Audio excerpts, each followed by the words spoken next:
చెప్పాలి, పొద్దున తెలుసు. ఈ రోజు మార్నింగ్ తెలిసిందా? మీ అమ్మ ఎప్పటి నుంచి మిస్సింగ్ అయింది? శనివారం రాత్రి. శనివారం. మీకు అప్పటి నుంచి మీరు ఇక్కడ పోలీస్ స్టేషన్ కంప్లైంట్ కానీ అన్నీ జరిగాయి కదండి, అన్నీ చేస్తూనే ఉంటేనే కదా ఈ రోజు కన్నా బయటకు వచ్చి. మీకు అతని మీద ఎప్పుడు డౌట్ వస్తుంది? ఆదివారం రోజే డౌట్ వచ్చింది. వచ్చి సోమవారం రోజు వెళ్ళి శంషాబాద్ వాడు చెప్పిన హరికథ అంతా విని శంషాబాద్కి వెళ్ళి చూస్తే అవన్నీ అబద్ధాలు అని తేలి. తర్వాత మీరు ఏం చేశారు? ఏం చేయలేదు, పోలీస్ వాళ్ళే చూసుకున్నారు. మీ అమ్మాయి ఇప్పటి నుంచి అంటే అతనితో చనువు అనేది ఏం లేదమ్మా, మామూలుగానే మాట్లాడతాం కదా, ఒక మనిషి పరిచయం అయితే ఎట్లా మాట్లాడతామో అది.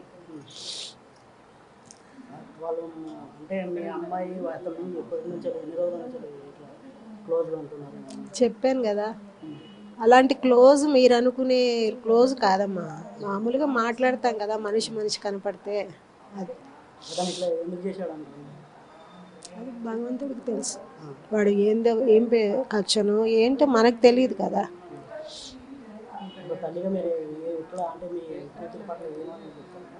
అదే న్యాయం జరగండి, వాడిని ఉరిశిక్ష వేయండి, వాడు బతకూడదు.